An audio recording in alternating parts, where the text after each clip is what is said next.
Hello and welcome to the first ever episode of Be the Light, where we are shining a light on those who illuminate their communities. My name is Sarah MacHugh, and I am so excited to welcome you to the first episode of our podcast. Be the Light is a podcast dedicated to celebrating the individuals who are standing as beacons of hope, compassion, and change in their communities. Like a lighthouse, our guests are doing incredible work in big and small ways that help those around them navigate challenges, spark positivity, and spread light in dark places.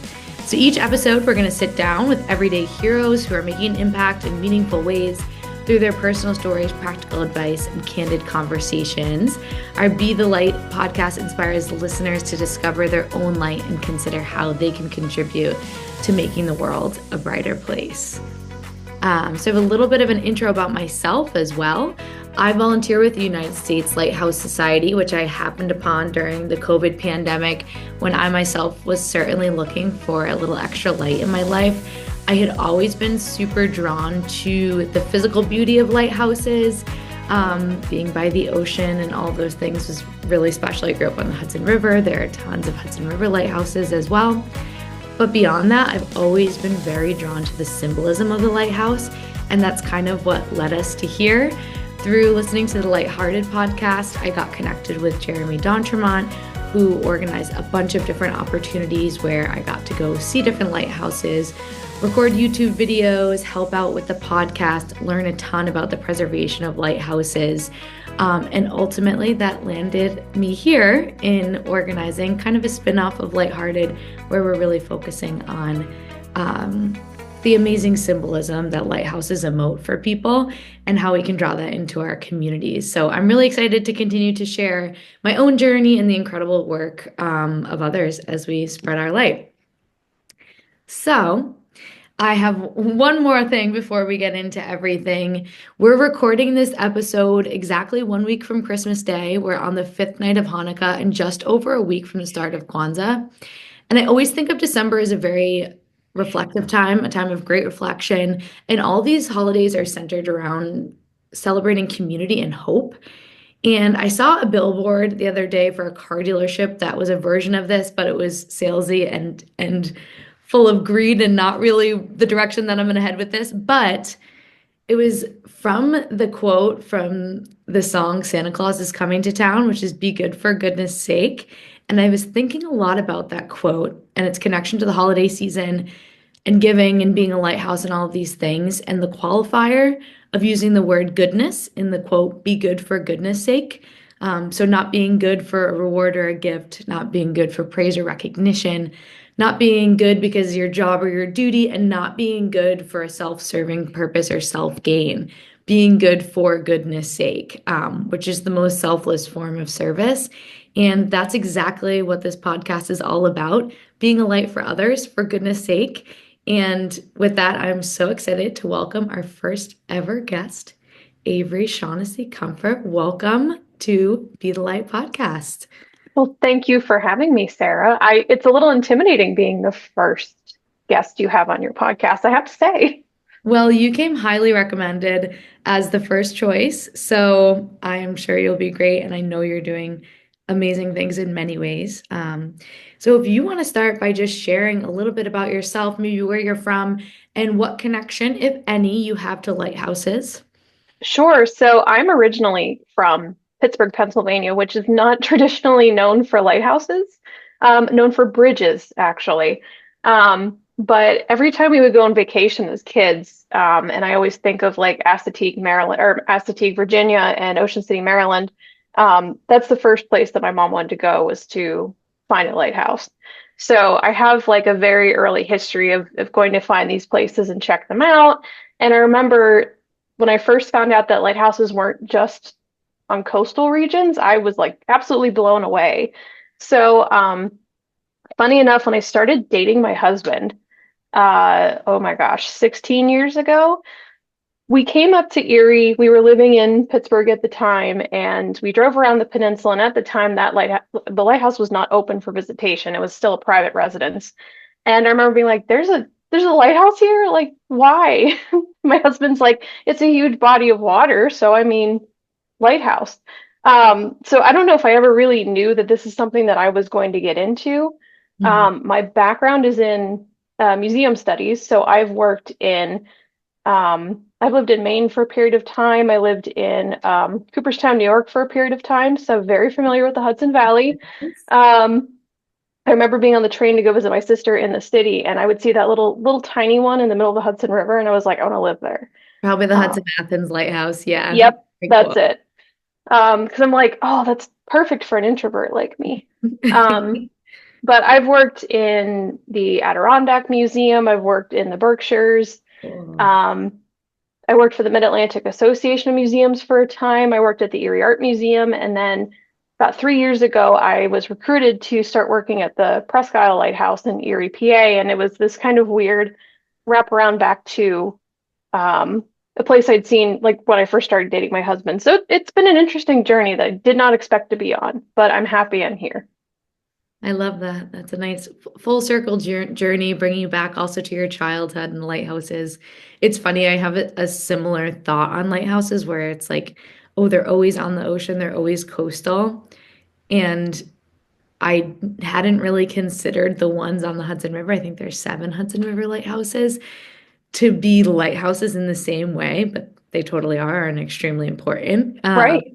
But very, very similar thought process on that as a kid. You think of them as being on the ocean. So awesome. And it's great to learn that all about you. And so I guess we'll take that one step further. And we are interviewing you here today because you are a lighthouse in your community. So if you want to tell us a little bit about what organization or community serving group you're a part of, and what's the mission of that organization? Sure. So officially, our legal name is Presque Light Station, but we have just acquired actually our third lighthouse. So eventually, we're going to be more known as Lake Erie Lights of Pennsylvania, and we are our own 501(c)(3) nonprofit organization that is dedicated to preserving, interpreting, and operating Erie's lighthouses for the present and for future generations. So we manage and operate and preserve the Presque Light Station, the Erie Land Lighthouse, which is the old Presque Isle Light Station, and now the Erie Harbor Pier Head Light, or more locally known as the North Pier Light, which we just received through the NHLPA this past summer. Awesome. And so Jeremy was telling me that you all are part of an organization that makes blankets for people in the winter. Is that correct? So we just started this. One of my staff members came up with this idea and said, "Hey, I saw this post on Facebook, which you never know where that's going to go, right?" And said it's called Project Linus, and they make blankets for people in hospice, people in hospitals, kids that might be in like children and youth services, and they have chapters all around the region, all around, actually, I think the country. And their goal is just to provide a little bit of warmth and comfort. So we just recently started partnering with them, and we have our volunteers actually creating blankets for Project Linus, and we're focusing a lot on specifically young boys. That was their greatest area of need. But we've also done quite a few other community service projects. Another one that I thought might be relevant to today's podcast too is we do a back to school bash where we give out backpacks right before school starts, and we partner with a local corporation to make that happen. So our community gives so much back to us that we just felt like we need to do something in return. And then it was also this great way to get our volunteers engaged too. We have over 100 volunteers, I think 110. That's amazing. So as you think about those two different projects, both very important to your community, and it's interesting you're taking what your community is giving you and trying to give that back in another way that's doesn't really have anything to do with lighthouses, but you've found, I'm sure that you have this community and this ability to create an impact through volunteers and people who are very mission driven. So if you could identify who or what first lit the way for you on your journey, what kind of sparked your interest to get involved, not just with lighthouses, but with these other organizations or missions that are helping those in the community? Sure. So, I mean, I think in a way it kind of goes back to high school in a strange way. I had a teacher that was in charge of our Interact Club, which is like the student version of Rotary, essentially. Um, I jumped into that. I knew that when I left high school, I didn't want to work in the corporate world. It just wasn't my jam. Mhm. I love being in the nonprofit sector, apparently. But a quote that always stuck with me, the secretary of the Smithsonian, Lonnie Bunch, I got to meet him a couple of years ago. I say a couple, this was more than 10 years ago. Um, but he gave a talk, and something that he said during that talk really just sat with me, and it's resonated in what I hope is my work and what I hope to project in other people's work ever since. And since I was in the museum field at the time, he said, museums are not community centers, but they should be at the center of their community.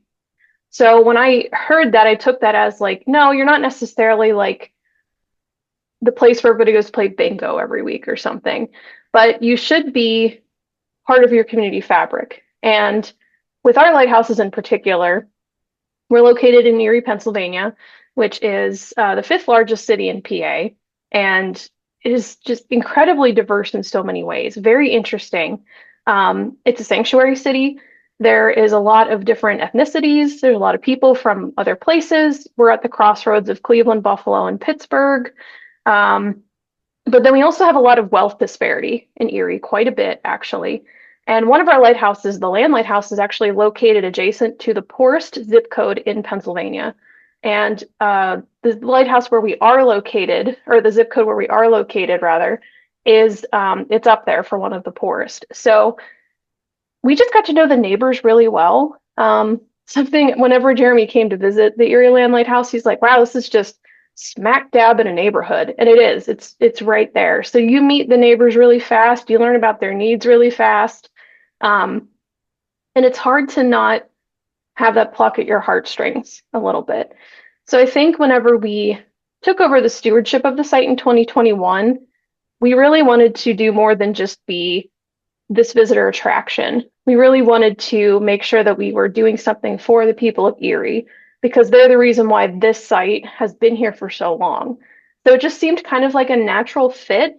And I believe that a lot of that has just kind of fallen together organically over time. So I know there's a very long answer to your question. I hope that helped. No, that's super helpful. And I love the quote from the museum that you said, because I think that can transcend work communities or businesses. And each person plays a different role in a community. And there's some people that are just much more outspoken and boots on the ground, want to get out there and do the work. And you often look to those people as being the ones that are creating the impact. But there are people that are silent in the background or doing things that you don't even know, that invisible hand of help that's going around and doing things. And it's very inspirational in a way too, because it just proves that no matter who you are, what situation you're in, you can do something that can help others in big and small ways. And that's so important too. So I really appreciate that spin on things, and that quote is super important, not just like you said to museums, but to, and you've obviously carried it on in everything that you've done, and I'm inspired by that. I really like that. I have, this is a side note and a personal note, but I work at UMass Boston. Our mascot happens to be the Beacons, so we are No like kidding. yes, So and cute. I have about 35 students who work for me. They're tour guides.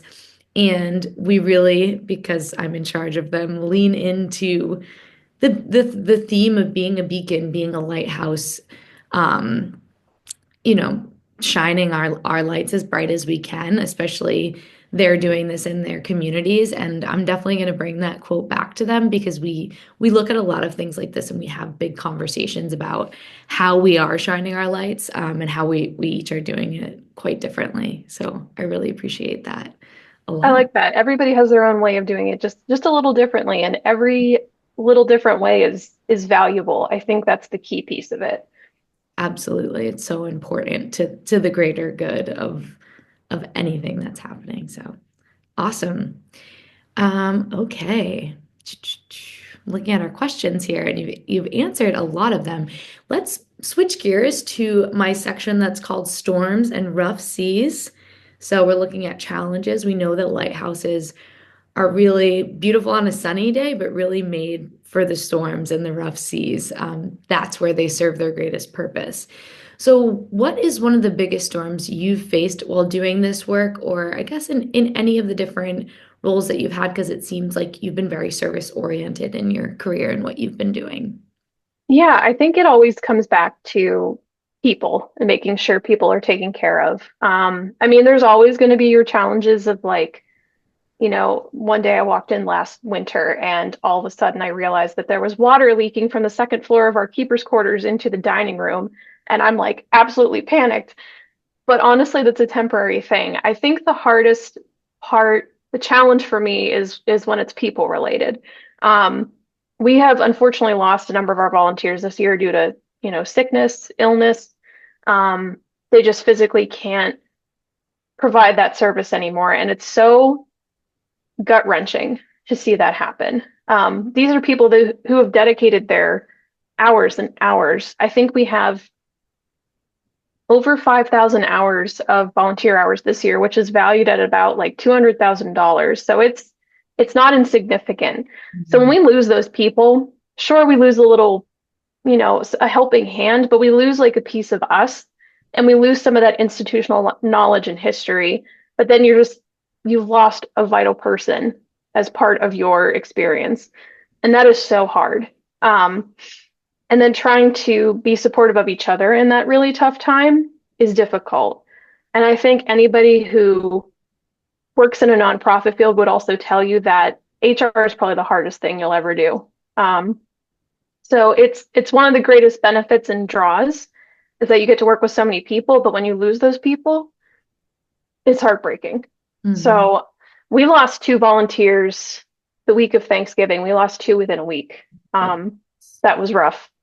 Yeah, and that's a tough time in general. And I think it kind of goes back to what we were saying before that the fabric of any community, every single person's strengths and weaknesses and personality are so integral to what you're doing and so important that even if you have 100 volunteers, no one person is just overseen, or there's no oversight in anything. Like you feel Right. the loss or the absence of any one person because everyone's contributing something so themselves and so uniquely different from one another. Um, Right. yeah, I mean that's extremely, extremely challenging, but it sounds like they have a great leader in you to push through, and a great community that you've built in order to push forward and maybe take the positives from each one of those people and try to integrate that a little bit more into the work that you do and the people around you do, and try to kind of carry that on in their honor. So, I think, and honestly, like I really appreciate that, but I really think they did it themselves, which is even harder for, staff, people like me and my staff, because some of these people have been there for since the lighthouse opened in 2015. And mhm. I've only been there since 2022. So when I started, I relied on these volunteers for a lot of that background information, a lot of that detail, and how they really interact with the visitor. I think I spent my first summer just being with them and just listening to how they would do their talks. And at first they were a little bit freaked out. They're like, "Why is the boss in here listening to my conversation?" I'm like, "No, I want to hear how you tell the story. I'm not here to um, criticize. I just want to know what's working, what's sticking, what you're enthusiastic about. I want you to be able to talk about what you like to talk about." So I think they kind of built that network on their own, which is even more fantastic because the more you can foster that environment, the better. But thankfully, I haven't really had to do it. They've done it on their own, which is even more inspiring in a sense. I'm inspired by them. Yeah, absolutely. It's interesting because while we have wildly different careers and roles, that's something that happens to me every year as students graduate. And I've had that conversation. I started 3 years ago. And so the last remaining students that were on the team prior to me getting there are graduating and are graduating this winter or fall semester, actually. And I was telling one of my students that they came in and were like, thank you so much for everything you've done. And my first thought was, well, I watched what you did. I shadowed you for months to try to figure out what was working, what the students enjoyed, what part of things they really felt connected to, and how to take that and create a visitor experience with it. It comes from the people, and I think in your role as well, you're creating an experience. And the most important part of that experience is that when people are talking about things, they're talking from their heart and their soul and their passions, and they feel really comfortable and confident and happy to be sharing the information that they are. Right. And that does, the legacy lives on for sure, and in mine a very different way. But I know that the students, as new first year and second year students take on this role, they all have looked up to senior students that have really paved the way, shined their light along to kind of create that. Um, I you love that. And that when we get new volunteers, we do very similar. We're like, you're going to go shadow one of the seasoned people. know, And it's always really fun to watch them interact and see what they take and learn from them. And then they kind of build their own thing. So I'm sure that's very similar with your students too, to watch them learn, but then also make it their own. it is. It is. I always tell them there's 35 of you and you give 35 different tours. I You love that. yeah, you have a script to follow, but the most important part is adding your own flavor to it, inserting your own experiences, talking about the things that you're most excited about, because it all just goes back to each person is so important to the greater good, the greater community that they're supporting. So, Exactly. great. I love that. Okay, we will move on to keeping the light on, which is about resilience and growth. So, what helps you recharge so your own light doesn't burn out? I think this is a very important question. Saying you work in the nonprofit sector, everything you're doing is coming from your heart. So, you're willing to always go above and beyond, I'm assuming, in what you do and put others before yourself. But there is a degree of that you need to, take care of yourself a little bit to make sure you're able to continue to shine your light for others. Yeah, and I will say that it's it's hard because burnout always happens, no matter if you try to avoid it or not. In some way, shape, or form, there's going to be some point of burnout. And I think it's okay to recognize that it does happen. But the most important piece of it is being able to recognize and say, okay, I'm in this point. I need to have space to get out. I think the recognition part might be the most difficult, and then realizing you need space. Um, and space can come in many different forms, I think. And that's something that I always struggled with personally, especially when I was starting like adventures in therapy, right? And they'd be like, here's some ideas and some thoughts. And I always thought everything had to be formulaic and had to be the way that they would tell you to do it. But then I had a therapist that said, it's a lot of littles. So like if it's something small but it works for you and you have that little win, Mhm. you've succeeded. You've done well. For me, my space is there's one thing that can shut my brain off no matter what. If I'm thinking about work constantly, I'm thinking about everything constantly. Even from the like, oh my gosh, when was the last time that I changed the cabin filter in my car? Like just weird things that pop into my head, right? Um, but I think for me, at least, what's been helpful, and maybe people find something else helpful, I use music to help shut down that part of my brain where I just need something quiet. So if if you've listened to me on Jeremy's podcast, I feel like I'm always talking about the fact that I'm in the Erie Philharmonic Chorus. So that's what I do every Tuesday night, um, except in the summers, actually. Some hit or miss performances there, but that's what I do because when I'm actually in rehearsal, I'm singing or I'm in a performance, I'm focused on that and that alone.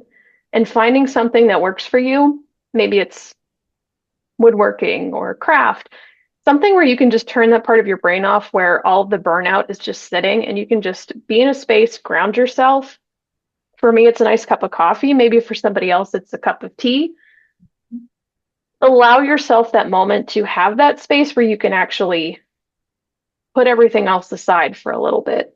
And we even need reminders too. I just met with a board member today who looked at me and he said, are you taking time off for the holidays? When are you taking time off? Because I know you're tired. I know that I don't want you to get burnout. So I think as we realize you do need space, I think there's an importance to constantly recognizing it and having people that can help you recognize it too. There's no shame in that. Mhm. I agree. Giving yourself some grace. It's something I always encourage students of mine. Give yourself grace. You showed up late, you had a final, you forgot about this or that. Give yourself some grace and then I try to tell myself the same thing when and that's Right? the harder one is to give yourself grace in things and be patient with yourself as you would be for others. Um, is just so important. And it is great to have supportive bosses and supportive people around you that also recognize the importance of that as well. So thank you. Of course. So my next question, I want to dive a little bit deeper, I guess, into Project Linus and then the other event that you had mentioned, giving backpacks, but back to school backpacks and things like that. How do you think that that specific work has changed you personally? Oh, that's a good one. um, I think we say the word community a lot in this podcast already, right? But it really does dive into that. Um, I wasn't physically able to join my staff whenever we had the back to school event, but I got like this raving review and a video on my Teams, on Microsoft Teams, from one of my staff members that was like, I just need you to see what's happening right now. So to give a little bit of a backstory, the backpack event, which is called our back to school bash, we did it for the first time this year. As I had mentioned, we are next to one of the poorest zip codes in Erie and one of the poorest in the state, really. Um, Recently, the City of Erie School District required clear backpacks for all of its students. And we recognize that, okay, that's a cost that a lot of the families in our neighborhood really can't take on at the moment. Um, so one of our volunteers had a connection with WabTech. So for those who don't know what WabTech is, it is Westinghouse air brake technology. So they work on trains, it's mostly trains, locomotives, but they work on a lot of brake processing and air brakes for locomotives. They have an enormous plant in Erie. So it all goes back to that community, right? We reach out to one of our board members. We know that she has a connection at um, the local factory, and we're like, hey, what's a good way to talk to WabTech and say, hey, we need 75 backpacks? And she's like, let me see what I can do. She goes, and then all of a sudden I get this email that's like, yep, what do you need from Staples? And I'm like, oh my gosh. So she buys, oh my gosh, they bought $600 worth of backpacks and like good ones, really good ones, high quality ones. Um, we put a call out to our volunteers. We said, hey, we need crayons, we need markers, we need folders, anything that you can donate. And one of our volunteers, who, funny enough, is also a descendant of one of our light keepers, so this is even more wild. She was most recently Mrs. Pennsylvania. Now she's Mrs. Captivating. I don't understand all the pageants, but all of a sudden she texted me a picture and said, "Is this enough crayons?" And it was just a stack, an enormous stack. Um, so for me, it's just really, it's that ask. It's the thing that has changed with me is the ask of like, all you have to do is just ask your community, like, hey, what's a way that we can make a difference? They will Mhm. help you do it with you. Um, so being able to just say like, hey, I need help with this. There's no shame in that. So for me, I've learned a lot of like, okay, there's other things that we can do that can create a bigger impact than what we're doing. And the video that my staff member took within the first 10 minutes of our event, there was a line to get these backpacks. And she just took a video of these kids having a great time picking out their school supplies and parents that were just so gracious. Mhm. And then we had a representative from WabTech who was at the event with us, and they were building, this is so funny, they were building paper airplane gliders that you could throw off the top of the lighthouse. Cool. So we wanted to make it fun too. And it was a free event. So, like, there was no fee to climb the tower. Anyway, they got a backpack with their kids could climb, and some of these people were like, I've seen it here, never been here.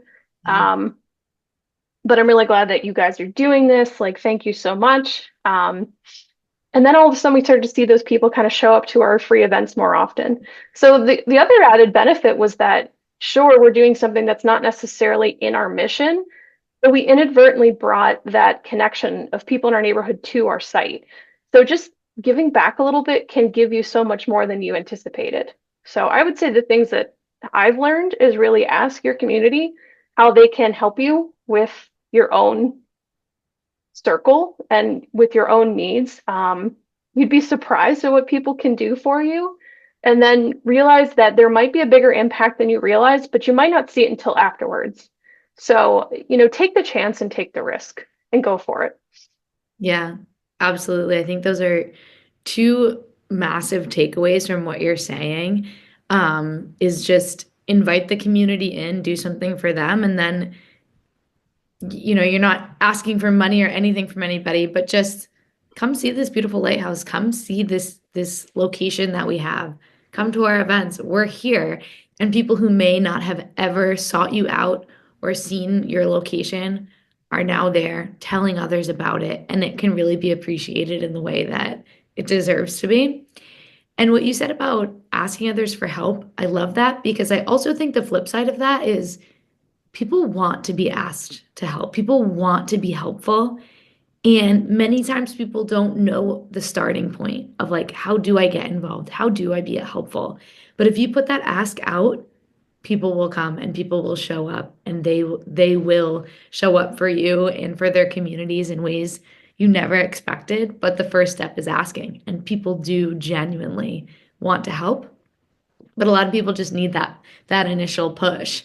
I remember I used to run a brewery, and in the beginning, when we were first opening, there was a lot of emphasis on trying to just get people in the door and having all of these events. And at one point, I sent an email, like newsletter type of thing, that said, "You're invited," and had an event that was free. But the headline said, "You're invited." And a man came to the bar and he was like, I live about 35 minutes away.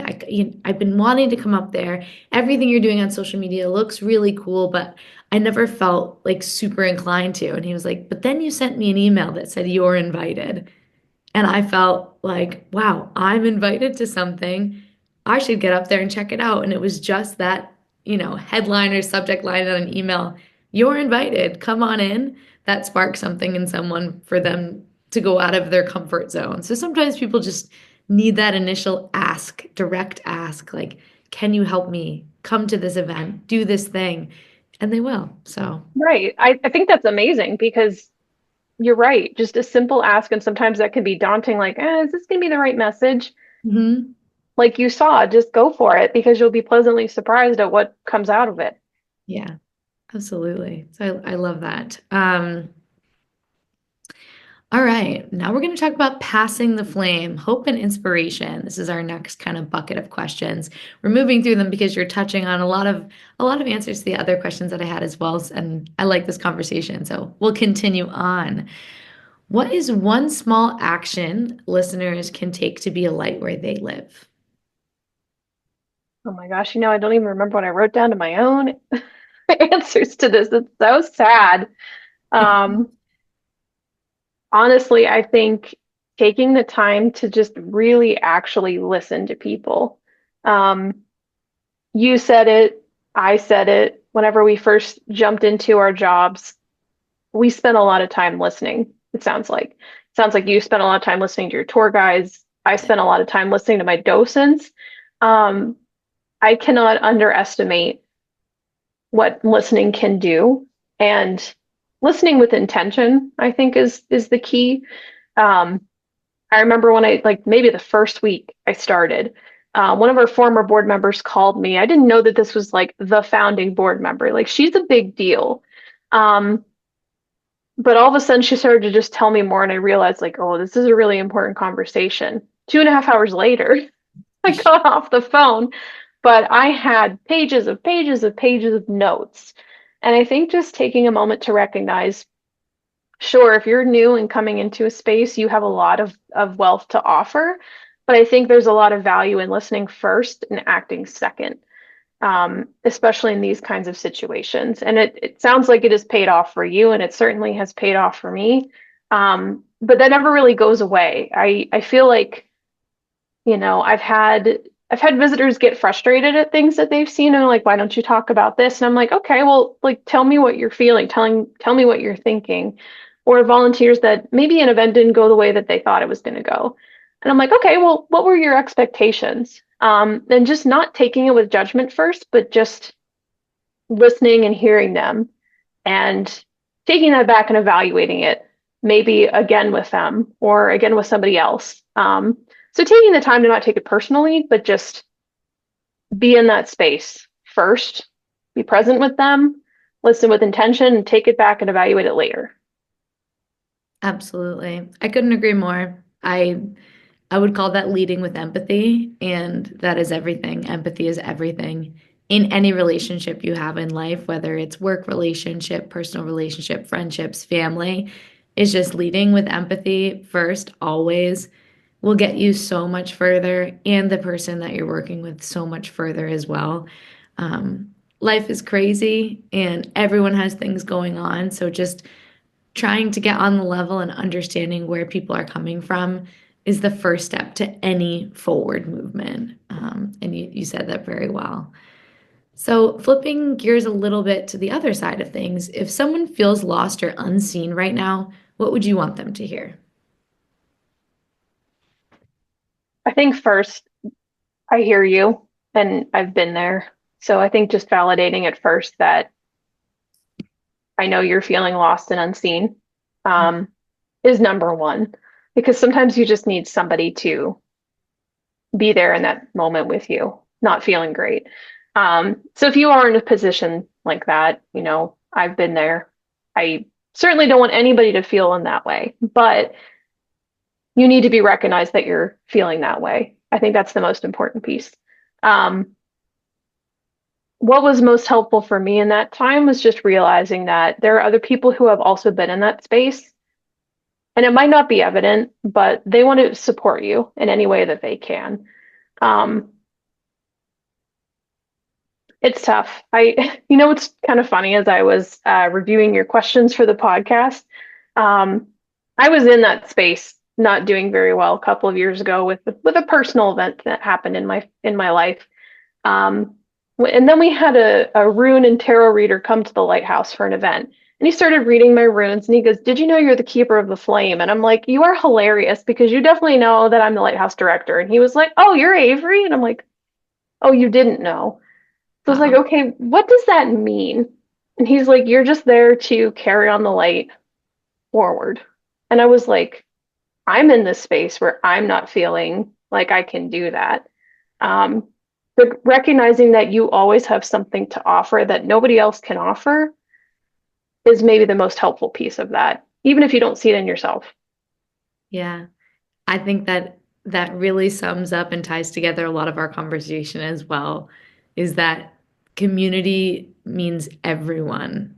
And when there's one less voice, it's it's evident. There's an emptiness. There's something left behind because we are so unique and because a community is so important to have a diverse set of perspectives and strengths and weaknesses in order to move forward and get ahead.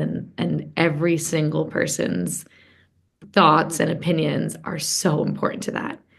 It's like how important it is that somebody has the opposite opinion from you. So you can think about yours and you can have some perspective and think about where maybe you're falling short or where there's opportunities to grow and build and make things better for everyone around you. So I agree with you on that. And I too have been there and it's a tough spot when you're in it. I think having hope in something and positivity is so important, but then also just remembering like what happened to you, like there is a flame that we are all carrying and somebody else is relying on that flame and that light for their own good and for their own happiness and their being. So I like that a lot, and it that certainly lends itself to this podcast. So I guess we'll kind of close things up. I'll have about two more questions for you. Sure. What does being the light mean to you today? Oh boy. These questions are so big. I love them. Hmm. Um, I think you've said it and you've nailed it, is that leading with empathy piece. And leading with empathy and leading with love. And I will be totally valid and tell you, like, there are times when it is just hard and you're tired and you just don't have it in you and you want a quick way to just get out of a situation. But in the long run, you're going to feel better with yourself if you lead with the empathy and the love first. Um, I remember saying to my therapist that, like, wow, it's harder to be kind and empathetic and nice than it is to just be dismissive. It really is. And I don't say that in any way that's derogatory, but you really have to take that moment to be in the other person's shoes for just a moment, even if it's a fleeting moment. Um, and I recognize that that can be very difficult for a lot of people to do, and that's okay. I think for me, keeping that going is just being able to lead by example as best as I can. And then I found it to be helpful, and it's terrifying. But the quote from Teddy Roosevelt of being the man in the arena, or in this case, the woman in the arena, like, here I am. I'm going to be vulnerable about it. I'm going to tell you. I just told you in this podcast, I go to therapy. I have no shame in that. Um, but that level of vulnerability will show you that, like, you're human. It's okay.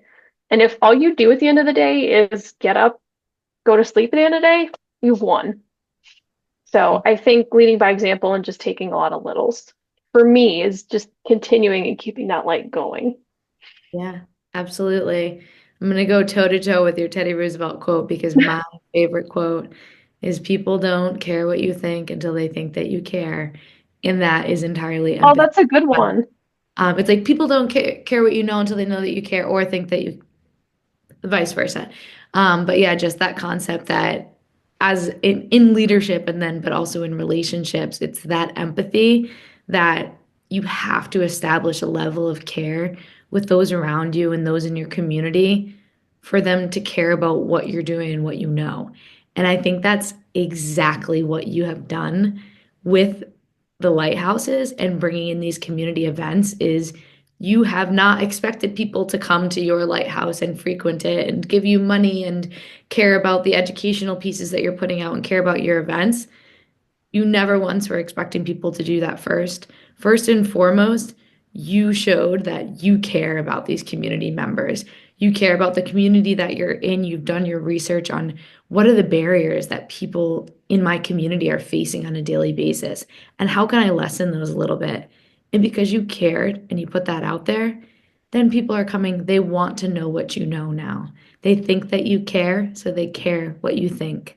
And I love that. I think we're so on the same page with this. I'm so intrigued. I can't wait to follow along with more of the things that you do because this is truly so inspiring and it's so beyond lighthouses. It's so beyond nonprofit activity. It's just making your community better and good for goodness sake, which is what we started things out with, and that's truly what it is. And I really, really appreciate you being here and sharing all of that. Again, being vulnerable, being empathetic. It sounds like you are just doing amazing things, not only for your community, but for the people that volunteer for you. It's hard to get that many people to be on one mission, on board with one thing, going in the right direction, everybody in the right seat. And because clearly you are leading with such empathy and so much of your heart, people are on board. And because people are on board, that effect you're having is rippling and communities are feeling it so much so that I'm here in Boston and I've heard about you and the work that you're Oh doing. no, that could Which be is a good or bad amazing. thing. It's amazing. I No, I appreciate that so much. yeah. I I really think that my volunteers were inspiring to me and my staff too. I think if I leave people with anything is that one of my favorite quotes from one of my colleagues actually is hire people who are smarter than you. I could not believe that more readily now because my Yeah. staff is incredible. I would be lost without them. Mhm. Um, so it's even in my small little staff, like I so appreciate the words that you have, but like everybody really can do it together, which is awesome.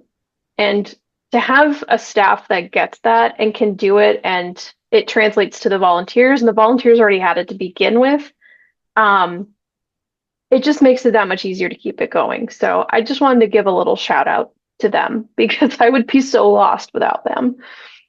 Absolutely. It's the people. It always is.